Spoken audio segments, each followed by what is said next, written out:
transportation should come and explain things is so that you can go back and rework this loan and be sure that all parts of the country are taken care of. And you can either do more borrowing if that is what you want to do, or you can also recalibrate and share this this one that you want to borrow to be sure that all parts are taken care of. These things are questions of sitting down and rejigging your priorities, as it were.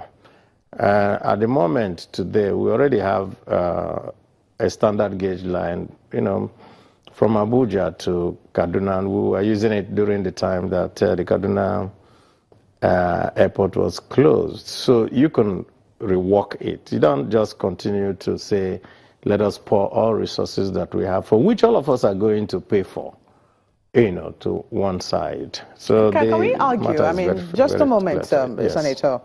Would you fault the argument when they say that this covers all the geopolitical zones of the country? I think they're being, like I said before, very economical with the truth. And I will clear it. When somebody says, oh, it covers all geopolitical zones, so because you bring a spore that we get to Onitsha, and you bring another spore that we get but then you say, oh, it's covered. So if the man that wants to go from Aba to Enugu, how does he go? If the man that wants to go from Aba to Makurdi, how does he go? It doesn't cover it. It's just being specious with facts. So, yes, it does not cover Enugu to Aba. It doesn't cover all the way to Makurdi. It doesn't cover to Lafia. It doesn't cover to Jos. It doesn't cover to Maiduguri. Is there a rail line going through these areas that you have mentioned? That is exactly what I'm saying. The rail line is already existing. The Eastern Corridor coming from Maiduguri all the way to Port Harcourt. And what it needs is that it ought to be modernized in the same way. The one that they're doing now, they want to do from Kano to Lagos. It's the Western Corridor built by the British too. So what they're trying to do is to modernize it. And we're saying, why do you want to modernize it, make it on a standard gauge, and the Eastern Corridor, you ignore it and say you want to concession it? The argument is so simple. And like I said, it's a breach of the Constitution. Just, sorry, there was an interruption there, but just quickly, looking at these lines here and looking at the fact that, there is a Kano, Kaduna, Port Harcourt, Aba, Uyo, Calabar with extension to on a deep sea port. There's also the one going to Warri, as it were. If they made the argument that we're looking at the quickest links to the ports, which you mentioned, the quickest commercial links, it were, maybe from One to Aba, as it might be, or Warri to Aba, as it might be, or to Onitsha. Would you also fault that argument? No, I'm not going to fault that, but I can ask a question too. If you're doing Calabar to Port Harcourt, you understand, there's a port in Calabar, there's a port in Port Harcourt. When you're doing a rail line between Calabar and Port Harcourt, you put it as a priority before, don't you think that it is better to do Calabar all the way up into the hinterland, or from Calabar to Aba and then all the way up into the hinterland than to follow the rail? So the point really is this.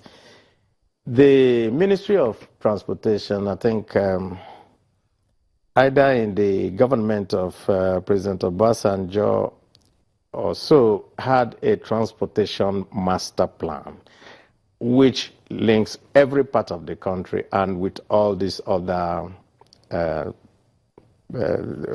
different linkages within the country. When you're going to now take it, even if you're going to take it in sections, make sure that it is done in such a way that the economic benefits will be coming to everybody. My premise is very fundamental, and that is, why would anybody on the Eastern Corridor, coming from Maiduguri all the way down to Port Harcourt, be subject to double jeopardy. You're going to pay for the loan because it's a federal government loan, so it's the whole country that pays. Then, if there's a concessionaire, assuming you're able to get one, you're going to pay for that concession because what a concessionaire does is to charge you for the cost of using that asset for what he has invested in that asset. So you pay twice. You pay the general one, then you pay specifically. Of course, the person who is on the Western Corridor that doesn't use this line does not have to pay for the line. That's assuming you can get a concessionaire. But I can tell you that concessionaire is a very new thing that has not even worked very well. Sorry, yes. Senator, just quickly, you keep saying, assuming you can get a concessionaire, yet you argue that that line is very viable.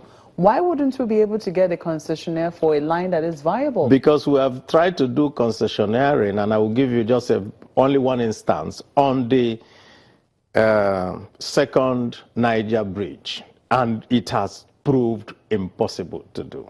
Very difficult. It's very viable. It links one part of the country to the other part. You're supposed to get somebody and people to jump at it. Where are we today? We have not been able to do that. And so we have to see what criteria did you use to decide that you will borrow.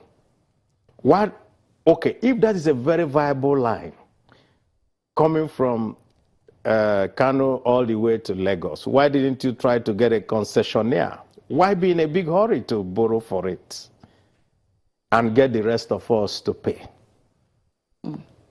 Well, Senator, I think that's a fine place to leave it. We'll definitely wait in coming days to see how the summons to the Minister of Transportation and his response to that will be. We've been speaking with Senator Einaya Abaribe, who is the Chairman, Senate Committee on Power, Steel Development and Metallurgy, and also Chairman, Southeast Caucus of the Senate. Sunrise Today will continue in just a moment.